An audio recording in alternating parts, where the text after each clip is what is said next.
وہ مطلب پورا نہیں ہو سکتا. میں اسٹرگلنگ والے اسٹیج میں ہوں. اور دوسری ہے کہ کافی نئی چیز جو سنتوں میں جس کو مطلب ختم ہوتا جا رہا ہے, اس میں میرے خیال سے ایک چیز ہے جو سنت نبوی میں میرے خیال سے حضور صلی اللہ علیہ وسلم کے اخلاق ہے, جو آج کل بالکل مطلب کافی طریقے سے اگنور ہوتے آ رہے ہیں.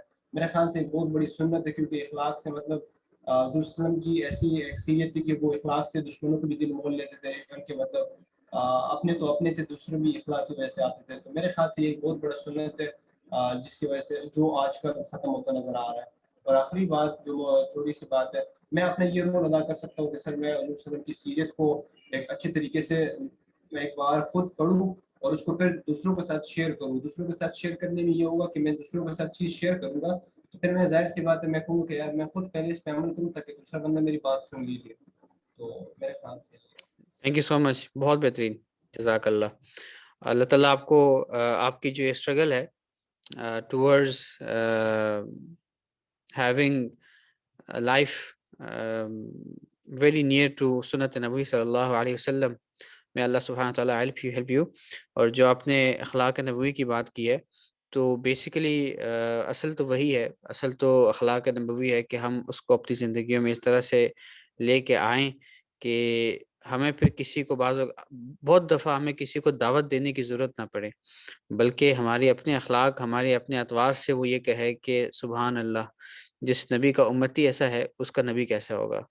تو اللہ تعالیٰ ہمیں اس قابل بنائے کہ کم از کم ہم اس قابل ہو جائیں ہمارے گھر میں, ہمارے معاشرے میں, اپنی یونیورسٹی میں, اسکول میں, کالج میں, اور جو ہمارے دوست ہیں کہ ہم ان کے ساتھ ایسے رہیں کہ ہمارے اخلاق اور ہماری باتیں سن کر اور ہمارے جو ان کے ساتھ ایک ریلیشن شپ ہے اس کو دیکھ کر وہ یہ کہے کہ سبحان اللہ, واقعی میں لگتا ہے کہ یہ اللہ کے رسول کی امتی ہیں.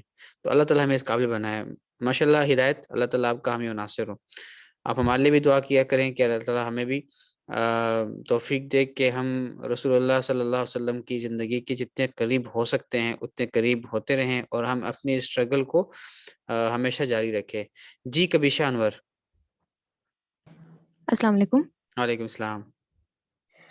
سر میں نے اب تک ریفلیکشن لکھا نہیں ہے, لیکن جو چیزیں میں نے سوچی ہیں وہ یہ کہ میں ایک بہت اچھی مسلمان تو نہیں ہوں, لیکن ایک چیز جو میں بہت زیادہ فالو کرتی ہوں وہ یہ کہ میں اپنی زندگی میں ہر چھوٹی سے چھوٹی بات کے لیے بھی جھوٹ کا سہارا نہ لینے کی کوشش کرتی ہوں.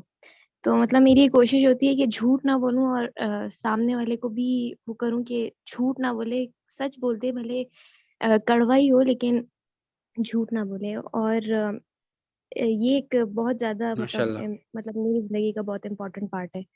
اور دوسرا یہ کہ غیبت پہ بہت زیادہ میرا فوکس ہوتا ہے کہ اگر کوئی بھی میرے سامنے بیٹھے تو غیبت نہ کرے, یا میں کسی کی غیبت نہ کروں انجانے, کیا کہتے ہیں, انٹینشنلی یا ان انٹینشنلی نہ کر جاؤں. تو بس یہی دعا ہوتی ہے کہ اس چیز پہ فوکس رکھوں کہ غیبت نہ کروں. اور یہی دو چیزیں ہیں جو ہمارے معاشرے میں بہت زیادہ پھیل رہی ہیں. تو لوگ سچ بولنا بہت بڑا گناہ سمجھتے ہیں, کیونکہ وہ سمجھتے ہیں کہ اگر ہم نے سچ بول دیا تو سامنے والا کیسے سوچے گا.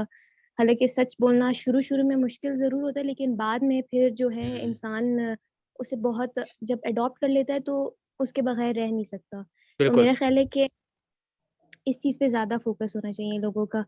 اور دوسرا اس کو کس طریقے سے لوگوں تک پہنچایا جا سکتا ہے, میرا جو طریقہ کار ہے وہ یہ کہ میں خود فالو کرتی ہوں اور کوشش کرتی ہوں کہ جو میں فالو کر رہی ہوں لوگ اسے دیکھ کے فالو کریں, بنسبت میں کسی کو ٹوکوں یا اس طرح بولوں. تو میرا خیال ہے لوگ اس طرح بالکل سیکھتے نہیں اور سمجھتے نہیں. تو جو میں کروں گی اگر اس سے سیکھ جائیں تو یہ اچھی بات ہوگی. جی ماشاء اللہ, بہت اچھا. اللہ تعالیٰ آپ کا حامی و ناصر ہو. جو آپ نے بات کی جھوٹ کی, واقعی میں ایک صحابی وہ رسول اللہ صلی اللہ علیہ وسلم کے پاس آتے ہیں اور ان سے فرماتے ہیں کہ میں یہ گناہ بھی کرتا ہوں, وہ گناہ بھی کرتا ہوں, بہت بڑے بڑے گناہ گنواتے ہیں, تو میں کہاں سے شروع کروں. تو اللہ کے رسول فرماتے ہیں کہ آپ جو ہے نا وہ جھوٹ سے شروع کرو, جھوٹ چھوڑ دو بس صرف. تو اس جھوٹ کے چھوڑنے کی برکت سے وہ سارے گناہ اس سے چھوٹ جاتے ہیں. یہ اتنا بڑا ناصور ہے اس وقت ہمارے معاشرے کا کہ ہم یہ سمجھتے ہیں کہ شاید اس وقت معاشرے کا نا مجھے نا بہت افسوس ہوتا ہے اس وقت جب لوگ کہتے ہیں کہ یہ معاشرہ جھوٹ کے بغیر نہیں چل سکتا. یہ ایک طرح سے ہم اللہ کے رسول کی جو تعلیمات ہے یا ان کی جو لائف سٹائل ہے ہم اس کو چیلنج کر رہے ہوتے ہیں کہ وہ اس وقت 21 سینچری میں ریلائبل نہیں ہے, اس میں اپلیکیبل ہی نہیں ہے. تو یہ خود سے اتنی بڑی جرت ہے کہ کل کو بروز قیامت شاید ہمیں اس پر شرمندہ ہونا پڑے اس بات پر کہ آج کل جو ہے جھوٹ کے بغیر کام نہیں چل سکتا. تو میں نے بہت سارے لوگوں کو دیکھا ہے, بلکہ آج ہم سب ایک دوسرے ہم سب جو ہے وہ یہ وعدہ کریں ایک دوسرے سے, اپنے آپ سے وعدہ کریں, اللہ سے وعدہ کریں کہ جو کچھ بھی ہو جائے نا, میں نے جھوٹ نہیں بولا اپنی زندگی میں جو کچھ بھی ہو جائے میں نے جھوٹ نہیں بولنا. تو یہ اگر ہم آج وعدہ کر لیں تو میرا خیال یہ ہے کہ ہماری پوری پرسنالٹی بن جائے گی, اور ایک وقت آئے گا کہ آپ کے پورے خاندان کے لوگ جو ہے وہ آپ ایک بار بات کریں گی نا تو وہ کہیں گے کہ یار کبیشہ سے جو ہے نا دوبارہ مت پوچھو, بس اس نے ایک بار کہہ دیا وہ سچ کہتی ہے, وہ جھوٹ نہیں کہتی. اللہ تعالیٰ ہمیں اس قابل بنائے کہ معاشرے میں ہمارا امیج اس طرح سے بن جائے کہ لوگ ہماری ایک مرتبہ بات پر یقین کر لیں کہ فلاں نے یہ بات کی ہے تو اس کا مطلب وہ سچ کہتا ہے, وہ جھوٹ کبھی نہیں کہے گا. ہم اپنی پہچان اپنی سچائی کو بنا دیں, یہ بہت بڑی ایک ہمارے لیے سکسیس ہوگی. جی اقرا راہیل,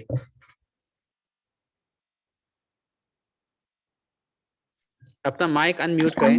جی جی السلام علیکم. وعلیکم السلام. اچھا سر, میں یہ کہنا چاہ رہی تھی کہ جیسے کہ آپ حضور پاک صلی اللہ علیہ وسلم کا ہے کہ جی صبر اور برداشت نا, ویسے میں نے اپنا ہوم ورک ریٹن فارم میں نہیں ہے لیکن میرا اورل ہے, مطلب میرا پوائنٹ آف ویو ہے کہ ہمیں جتنا ہو سکے ہمیں صبر اور برداشت سے کام لینا چاہیے. اگر جو ہمارے ساتھ کوئی کچھ کر بھی رہا ہے تو ہم اس کو اس کے حال پر اگر ہم چھوڑ دیں, اور ہمیں چاہیے کہ ہم صبر سے کام لیں, تو اس سے بہتر صلہ اللہ تعالیٰ کی ذات دینے والی ہے. صبر کا بدلہ تو اللہ تعالیٰ کی ذات نے دینا ہے نا. بالکل بالکل. تو میرا کہنا یہی ہے کہ ہمیں جو ہے نا صبر سے کام لینا چاہیے اور برداشت. میں اپنی لائف میں بھی جو ہے نا اس چیز کو بہت زیادہ میں نا فالو کرتی ہوں. بالکل بالکل. کہ میں زیادہ تر کام جو ہے نا اپنے صبر اور برداشت سے لیتی ہوں نا, کہ جتنا ہم صبر کریں گے نا تو اتنا ہمارے لیے بہترین ہوتا ہے. بالکل. اور ساتھ میری جیسے ابھی میم نے بات کی ہے کہ جی جھوٹ کے اوپر جو ہے نا, مطلب میں کہتی ہوں کہ جتنے اگر انسان ایک جھوٹ بولے گا اس کے لیے انسان کو 100 جھوٹ بولنے پڑتے ہیں نا. تو کوشش یہی ہونی چاہیے کہ جی جھوٹ نہ بولا جائے. اور میں خود بھی اپنی لائف میں کہتی ہوں چاہے انسان سچ بول دے, چاہے اس کے لیے آپ کو نقصان اٹھانا پڑے. تو بس میں یہی کہنا چاہوں گی کہ ہمیں آپ صلی اللہ علیہ وسلم کی جو ہے ان سنتوں پہ عمل کرنا چاہیے, یہ اللہ تعالیٰ کا بھی فرمان ہے. تو سر بس میں اتنا ہی کہنا چاہوں گی. بالکل, thank you so much, thank you so much. میں ذرا دیکھوں یہ میرے مائک کو کیا, میرے ماؤس کو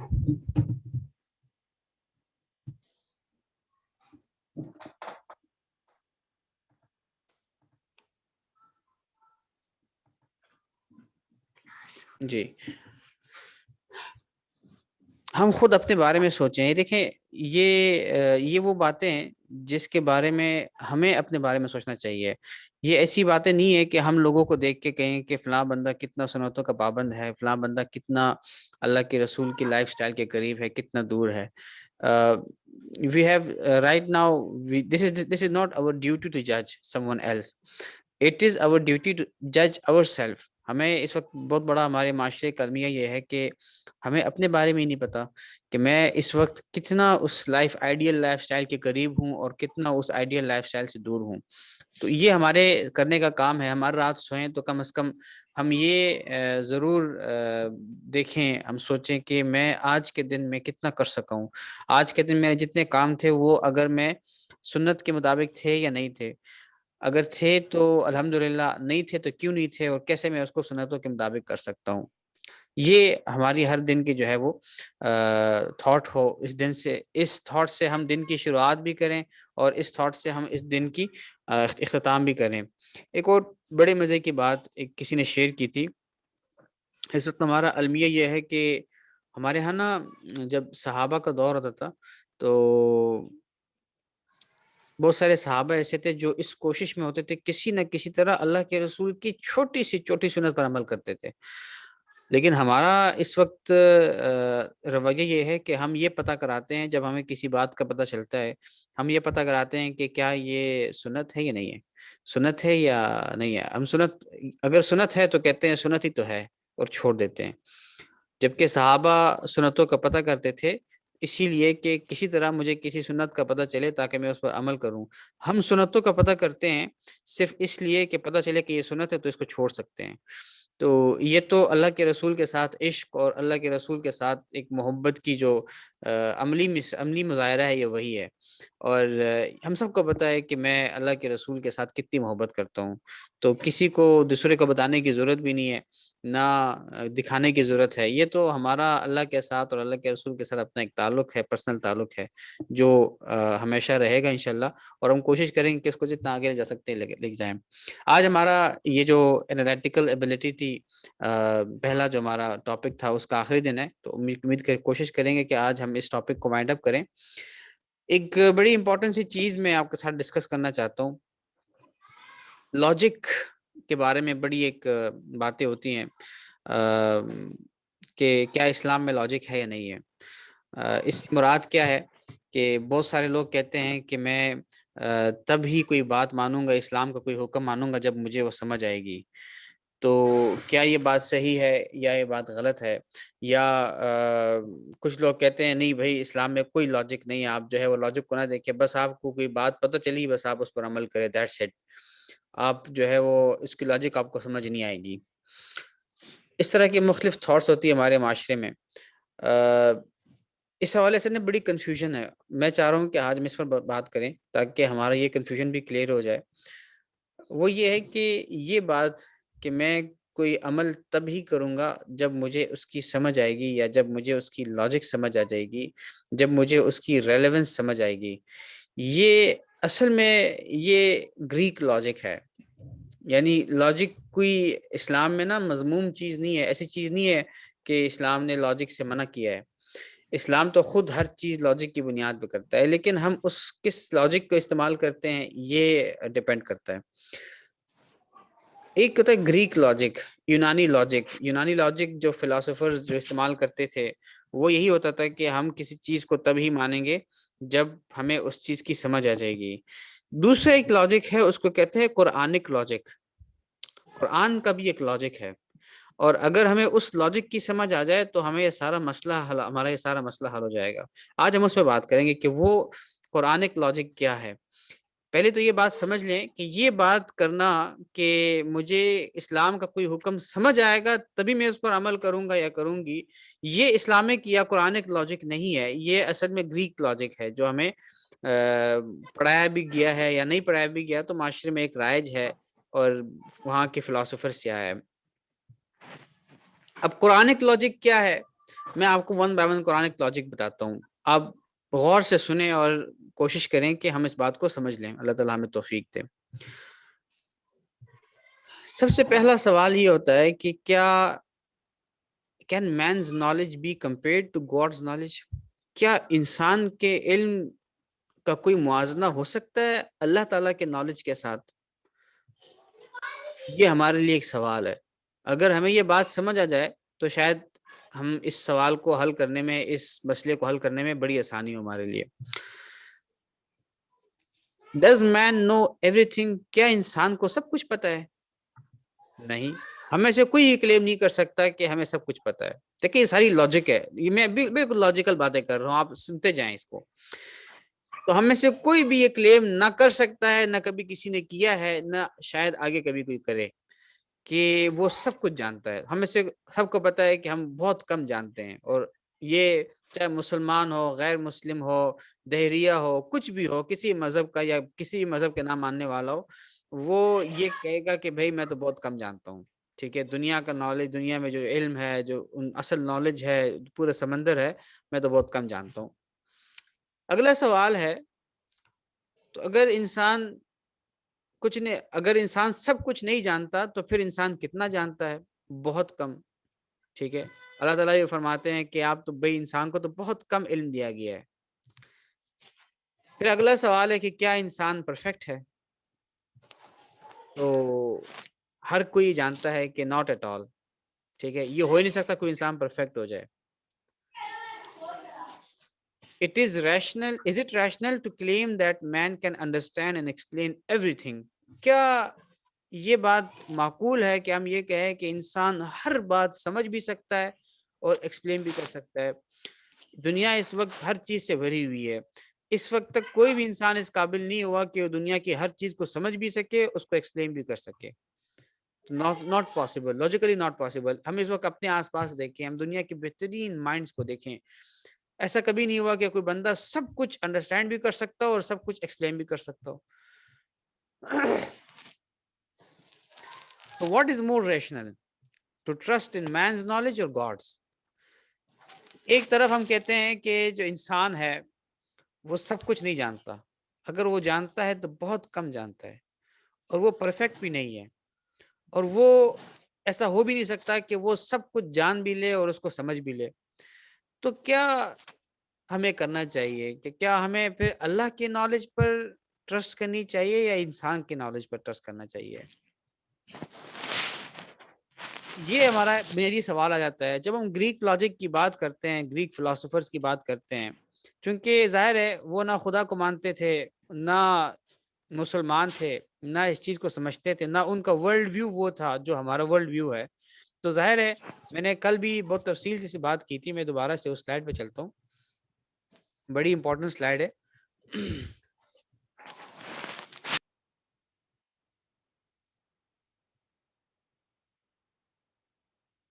یہ دیکھیں, جو گریکس تھے, جو گریک فلاسفرز تھے, جو ارسطو ہوتا ہے, پلیٹو ہے, افلاطون ہے, ارسطو ہے, مختلف طرح کے لوگ ہیں, فلاسفرز گزرے ہیں.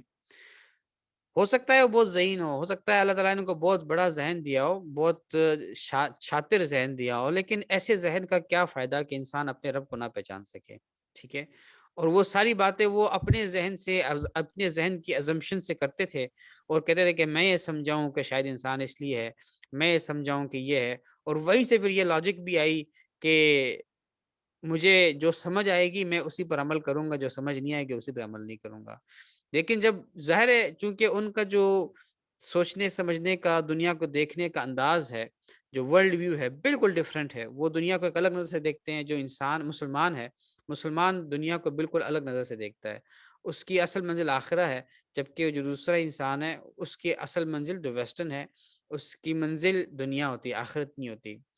تو پھر اس کے بعد بنیادی بات یہی آتی ہے کہ چونکہ ہم تو ازمپشنز پہ بات ہی نہیں کرتے, جو ظن پر بات ہی نہیں کرتے, ہم تو قرآن کی بات کرتے ہیں جو اللہ کا کلام ہے, جس نے ہمیں بنایا ہے.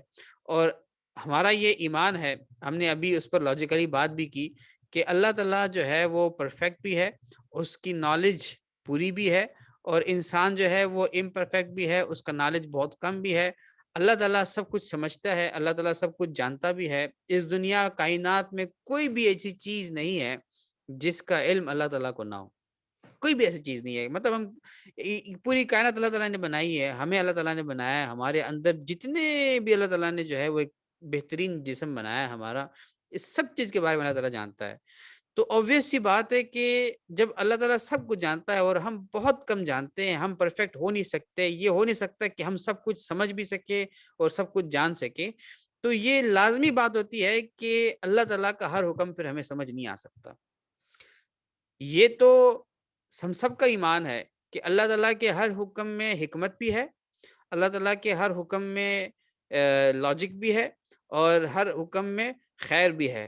لیکن وہ مجھے سمجھ آتی ہے یا نہیں آتی یہ ڈیپینڈ کرتا ہے. بعض لوگوں کو سمجھ آ جاتی ہے, بعض لوگوں کو سمجھ نہیں آتی. علماء نے پچھلے 1400 سالوں میں بہت کام کیا اس بارے میں, اور چونکہ الحمدللہ مسلمانوں میں بھی بہت برائٹ مائنڈیڈ اور بہت جینیس لوگ گزرے ہیں, تو اگر ہم اپنی ہسٹری میں دیکھیں جو علماء نے کام کیا ہے, ایسے بہت سارے لاجکس, ایسے جو دین کے احکام ہے وہ ہمیں سمجھ آ جاتی ہے, انہوں نے اس لیول پہ کام کیا. میں آپ کو ایک کتاب ریکمینڈ کروں گا, آپ ضرور پڑھیں. ایک میری ون آف فیوریٹ کتاب ہے میری, امام غزالی کا نام سنا ہے آپ نے؟ امام غزالی کی کتاب ہے احیاء العلوم, یعنی نام ہی ایسا نام ہے کہ علوم یعنی نالج کی احیاء, اور 4 جلدوں پہ کتاب ہے, ابھی میرے گھر میں پڑی ہوئی ہے. تو اتنی کمال کی کتاب ہے, اس میں انہوں نے ہر چیز کی جتنی, مطلب بہت ساری, ہر چیز کی تو نہیں, بہت ساری چیزوں کی لاجک بیان کی ہے جو قرآنک لاجک ہے ہمارا. اور لیکن جو انسان کی اپنی, جو ہمارا رویہ کیا ہونا چاہیے ٹورڈز اینی کمانڈز آف اللہ سبحانہ و تعالیٰ, کہ ہم یہ نہ دیکھیں کہ یہ مجھے سمجھ آئے گی تو میں اس پر عمل کروں گا. یہ گریک لاجک ہے. ہمارا لاجک یہ کہتا ہے کہ چونکہ یہ حکم اللہ تعالیٰ کا ہے اور اللہ تعالیٰ سب کچھ جانتا ہے اور اللہ تعالیٰ میرے بارے میں بہترین فیصلہ کرتا ہے, اللہ تعالیٰ کا جو حکم ہے وہی حق ہے, اسی میں خیر ہے, اسی میں بہتری ہے, تو اس لیے یہ لاجیکل بات ہے کہ میں اسی پر عمل کروں گا. اور لاجک یہی کہتی ہے کہ چونکہ اللہ سب کچھ جانتا ہے تو میں اسی کی بات مانوں گا, اور جو انسان کچھ نہیں جانتا, بہت کم جانتا ہے, انسان کو میں کبھی بھی اللہ تعالیٰ پر فوقیت نہیں دوں گا. لاجک یہ کہتی ہے. یہ اصل قرآنک لاجک ہے. ہم نا اس میں کنفیوز ہو جاتے ہیں, ہمیں قرآنک لاجک اور جو گریک لاجک ہے ہم اس میں ڈفرینشیٹ نہیں کرتے. ہم شاید یہ سمجھتے ہیں کہ اسلام نے ہر وقت جو ہے ہر جگہ پر لاجک کی نفی کی ہے. ایسا نہیں ہے.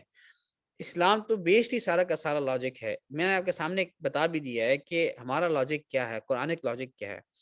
تو اگر تو ہمارا اس بات پر ایمان ہے کہ اللہ تعالیٰ اس کائنات کا خالق ہے اور مالک ہے, اگر ہمارا اس بات پر ایمان ہے کہ اللہ تعالیٰ سب کچھ جاننے والے ہیں, اگر ہمارا اس بات پر ایمان ہے کہ اللہ تعالیٰ کے ہر حکم میں خیر ہے اور حکمت ہے, تو اس کا مطلب یہ کہ لاجک کا تقاضا یہ ہے کہ چونکہ میں نہیں جانتا اور میں بہت کم علم والا ہوں, میں ہر چیز کو سمجھ نہیں سکتا, تو میں بغیر اس چیز کی لاجک کو سمجھے میں اس حکم پر عمل کروں گا. اس کی لاجک کیا ہے؟ شاید مجھے دنیا میں سمجھ آئے, شاید نہ آئے. شاید اللہ تعالیٰ مجھے قیامت کے دن مجھے آخرت میں چاہے اس کی لاجک سمجھ آ جائے, لیکن یہ لاجیکل نہیں ہے کہ میں ابھی اس وقت یہ سوچنا شروع کر دوں کہ کیا مجھے اس بات کی سمجھ آئی یا نہیں آئی اور میں اس پر عمل کروں یا نہ کروں. یہ بیسک ایک جو لاجک کی بات کی جاتی ہے میں آپ کے ساتھ شیئر کرنا چاہ رہا تھا. لاسٹ ہمارا جو آج کا سیگمنٹ ہے کہ ہمیں کن چیزوں کے بارے میں سوچنا چاہیے, ہمیں کن چیزوں کے بارے میں غور و فکر کرنا چاہیے اور ڈسکشن کرنی چاہیے, جو ہماری انالیٹیکل ایبلٹی ہے بحیثیت مسلمان, کہ کیسے ہم ایک بہترین زندگی گزار سکتے ہیں. اس میں جو پہلا سٹیپ ہمارا تھا وہ انالیٹیکل ایبلٹی کو استعمال کرنے کا تھا. اس میں ہم نے 3-4 پوائنٹ ڈسکس کیے. ہمارا آخری پوائنٹ جو ہے وہ ہے ویژن آف لائف, کہ جب ہم اپنی مقصد تخلیق جو ہے جی زینب جمیل آپ کچھ کہنا چاہ رہی ہیں؟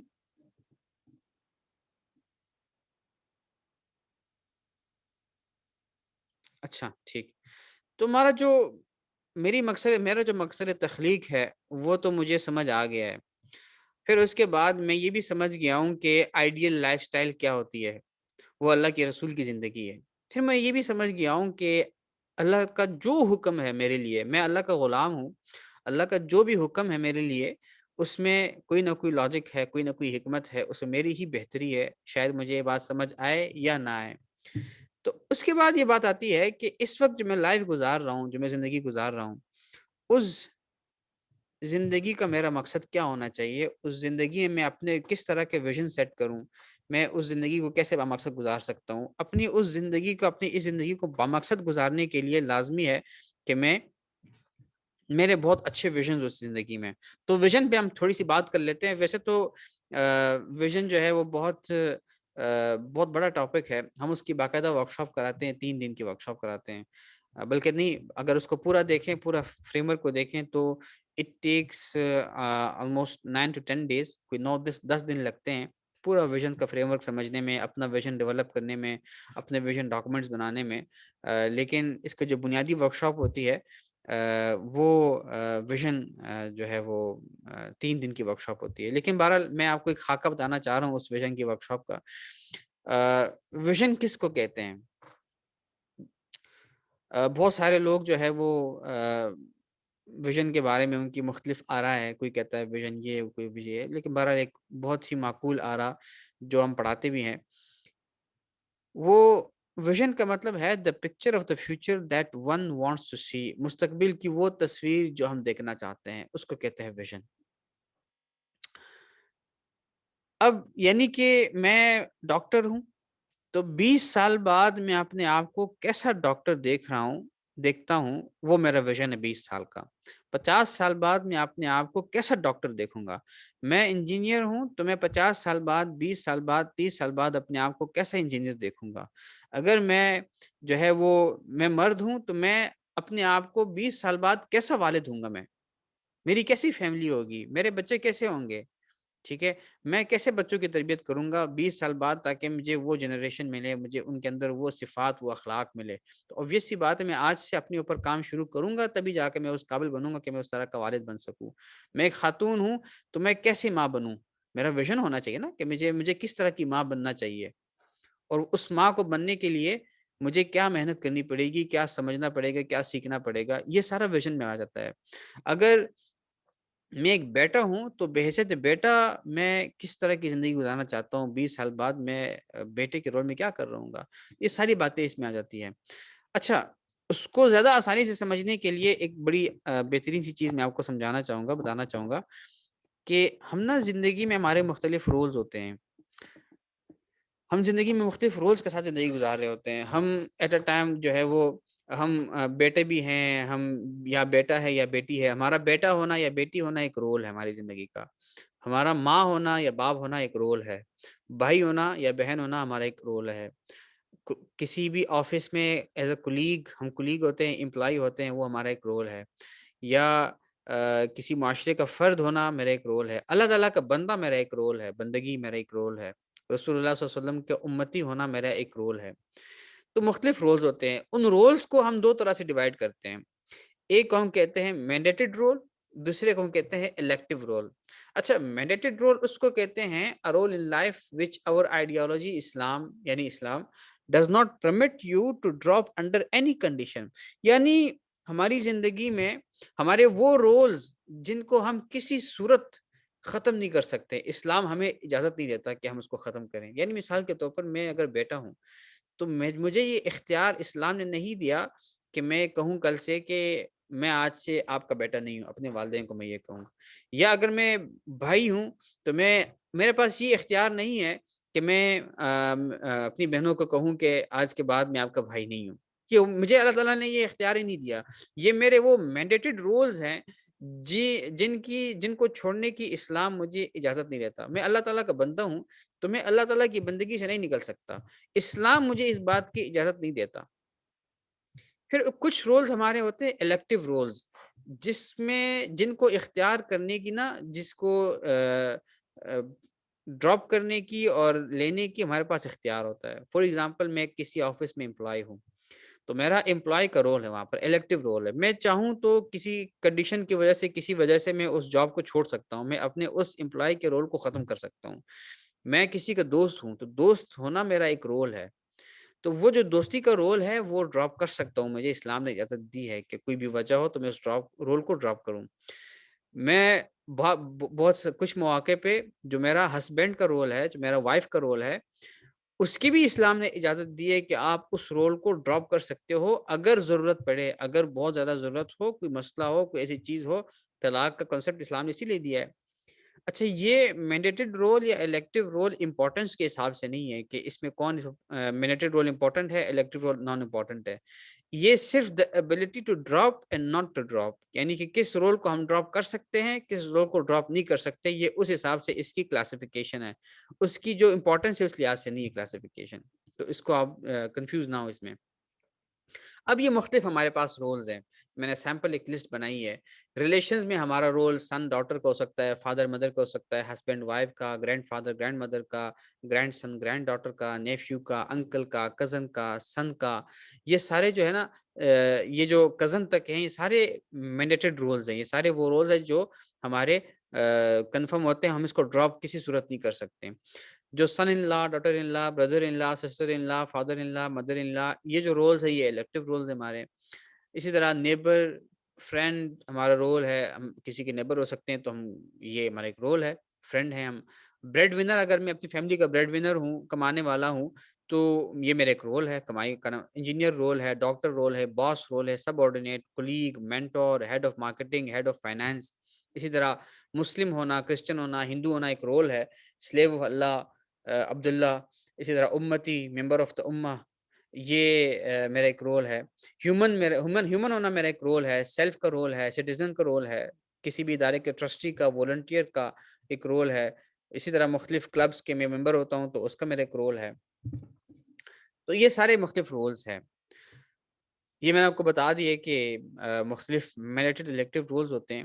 اب جو اصل بات میں آپ کو بتانا چاہتا ہوں کہ اللہ تعالیٰ نے جو ہے ہمارے ہر رول میں، تقریباً ہر رول میں اللہ تعالیٰ نے ہمیں اصول بتا دیا ہے کہ تمہارے اس رول کو اگر تم بہترین طریقے سے گزارنا چاہتے ہو، اس رول کا حق ادا کرنا چاہتے ہو، تو اس کے لیے تمہیں کیا کرنا ہوگا، وہ اللہ تعالیٰ نے گائیڈنس دے دی ہمیں. اس گائیڈنس کو اگر ہم ٹیکنیکلی ہم نام دیتے ہیں منیمم پرفارمنس لیول MPL، کہ our performance in any of our roles mandated or elective must not fall below the MPLs dictated by Islam. ٹھیک ہے، ہمارا جو اسلامک پیراڈائم ہے، اسلامک ورلڈ ویو ہے،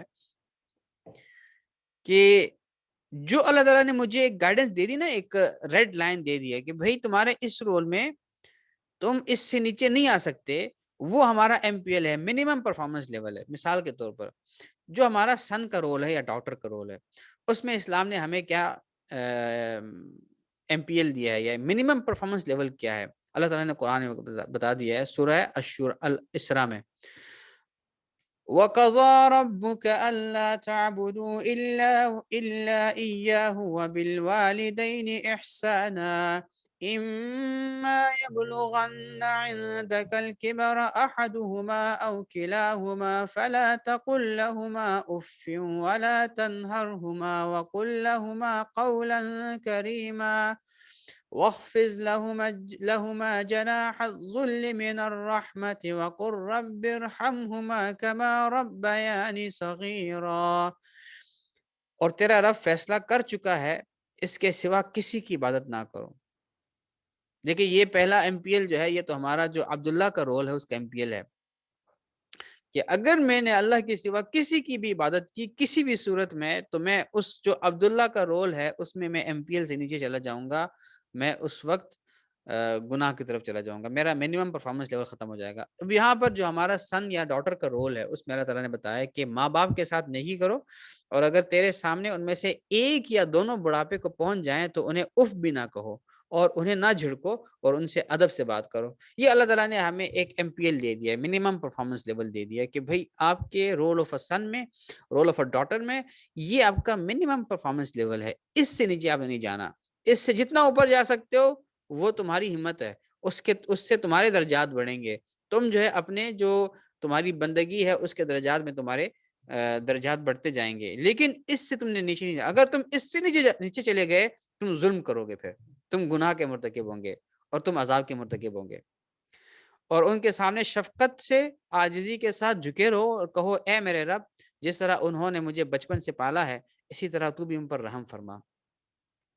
اب سوال یہ پیدا ہوتا ہے کہ میری زندگی کے جو مختلف رولز ہیں، جو بہت امپورٹنٹ رولز ہیں، مثال کے طور پر میں بیٹا ہوں یا بیٹی ہوں، اس رول کے ڈیٹیلڈ گائیڈنس کہاں پہ ہے، پرفارمنس میں کیسے پتہ کراؤں کہ قرآن اور حدیث میں کیا گائیڈنس ہے. میرا جو رول آف ہسبینڈ ہے، رول آف وائف ہے، ایک بہت امپورٹنٹ رول ہے میری زندگی کا. اس حوالے سے اسلام نے قرآن و سنت میں کیا رہنمائی ہے تاکہ میں ایک بہترین بامقصد زندگی گزار سکوں، ایک شادی شدہ زندگی گزار سکوں. تو اس کے لیے 2 کتابیں میں آپ کو ریکمینڈ کروں گا. یہ ایک اسکالر ہے ڈاکٹر محمد علی الہاشمی، ان کی 2 کتابیں ہیں، ایک دا آئیڈیل مسلم کے نام سے، دوسری دا آئیڈیل مسلمہ.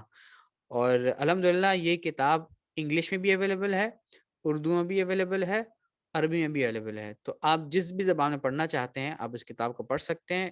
بہت ڈیٹیل میں انہوں نے بتایا ہے اس کتاب میں کہ آپ کا جو رول آف اے سن ہے وہ اس میں آپ کی پرفارمنس کیسی ہونی چاہیے، رول آف عبداللہ میں کیسی پرفارمنس ہونی چاہیے، رول آف ہسبینڈ میں کیسی ہونی چاہیے، رول آف سوسائٹی کے ممبر کی حیثیت سے، بھائی کی حیثیت سے، مطلب باپ کی حیثیت سے، کوئی بھی آپ کا رول ہو سکتا ہے. تو اکثر رولز انہوں نے یہاں پہ بیان کر دیا ہے اور بہت بہترین طریقے سے انہوں نے یہ اس میں لکھ دیا ہے اور اپنی تحقیق کی ہے. اللہ تعالیٰ ہمیں ان باتوں کو سمجھنے کی توفیق عطا فرمائے. اب ویژن آف لائف، رولز کو سمجھنے کے بعد میں آپ کو اصل میں جو ویژن آف لائف ہے وہ سمجھانا چاہ رہا تھا کہ جو ہم اپنی زندگی کا ویژن طے کریں گے وہ کس طریقے سے طے کریں گے. سب سے پہلی بات آئی نا، وہ آئی ہماری پرپز آف کریشن کی، کہ یہ میرا پرپز آف کریشن ہے.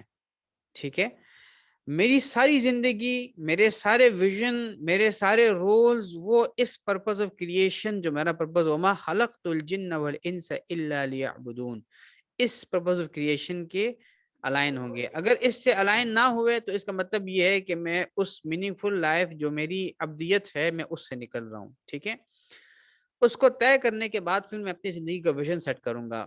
فار ایگزامپل میرا رول ہے کہ میں ڈاکٹری کے میں ایز اے ڈاکٹر پروفیشن ہوں, تو اس ڈاکٹر کے پروفیشن میں میرا ویژن کیا ہے, ٹھیک ہے, میں اس کو اپنے ویژن کو میں سیٹ کر سکوں. یہ جناب کہ اس ڈاکٹر کے رول میں میرا ویژن کیا ہونا چاہیے وہ میں طے کروں, پھر اس ویژن کے اگینسٹ میری اسٹریٹجی کیا ہوگی وہ میں وہاں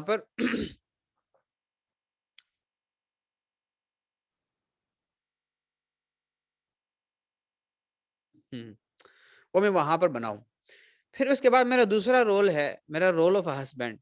تو میرا ہسبینڈ کے رول میں کیا ویژن ہوگا اور اس ویژن کو اچیو کرنے کے لیے میرا ویژن کیا ہوگا. میں اگر خاتون ہوں تو میرا جو بیوی کا رول ہے اس بیوی کے رول کی پرفارمنس کیا ہونی چاہیے, میرا ویژن کیا ہے کہ میں کیسی بیوی بننا چاہتی ہوں, اور اس طرح کی بیوی بننے کے لیے مجھے کیا اسٹریٹجی اپنانی پڑے گی, مجھے کیا کرنا پڑے گا, اس کی پوری اسٹریٹجی آئے گی. پھر رول نمبر 3 مثال کے طور پر میں بہن ہوں یا میں بیٹی ہوں, تو میں بحیثیت بیٹی میرا ویژن کیا ہے کہ میں اپنے والدین کی کیسی بیٹی بنوں گی یا کیسا بیٹا بنوں گی, اور اس طرح کا بیٹا یا بیٹی بننے کے لیے میری اسٹریٹجی کیا ہوگی, اس کی پوری اسٹریٹجی میں بناؤں گا. اسی طرح میرے جتنے بھی رول ہیں زندگی کے اس کے میں اسٹریٹجی بناؤں, اس کے پلان بناؤں, اس کا ویژن بناؤں, تبھی ہم اس قابل ہوں گے کہ ہمارے سامنے ایک براڈر پکچر ہوگا زندگی کا, اور ہم اس قابل ہوں گے کہ ہم کچھ کر سکیں اور ہم زندگی کو بہترین طریقے سے گزار سکیں. یہ وہ بنیادی باتیں ہیں جو ہمیں اسکول میں بتانی چاہیے تھی, جو ہمیں اسکولوں میں, گھروں میں, ہر جگہ ہمیں سکھانی چاہیے.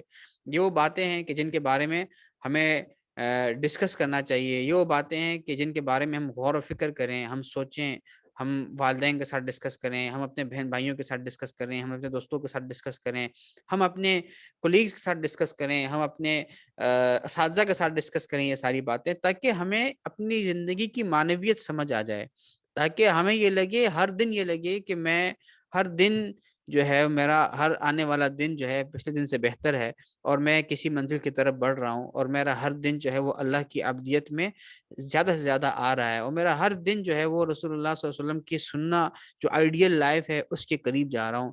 جب تک ہم ان چیزوں کے بارے میں سوچیں گے نہیں, جب تک ہم ان چیزوں کے بارے میں غور و فکر نہیں کریں گے, جب تک ہم چیزوں کے بارے میں سوال نہیں کریں گے, اساتذہ کے پاس نہیں جائیں گے, لوگوں کے ساتھ شیئر نہیں کریں گے, نہ تو ہمارے آس پاس کوئی ماحول بنے گا, اور نہ ہم جب ماحول نہیں بنے گا تو ہم بھی 2-3 دن وہ کام کر کے پھر اس کے بعد ہم ٹوٹ جائیں گے, وہ ماحول ہی خراب ہو جائے گا, تو ہم اس قابل نہیں ہوں گے کہ ہم اس طرح کا کام کر سکیں. تو یہ ساری باتیں ہمارے سمجھنے کی ہے. اللہ تعالیٰ ہمیں ان باتوں کو سمجھنے کی اور اس کو اصل روح کے ساتھ سمجھنے کی, پھر اس کے بعد ان پر عمل کرنے کی, اور اس کے بعد انہیں آگے شیئر کرنے کی توفیق عطا فرمائے. یہ ہمارا آج کا یہ جو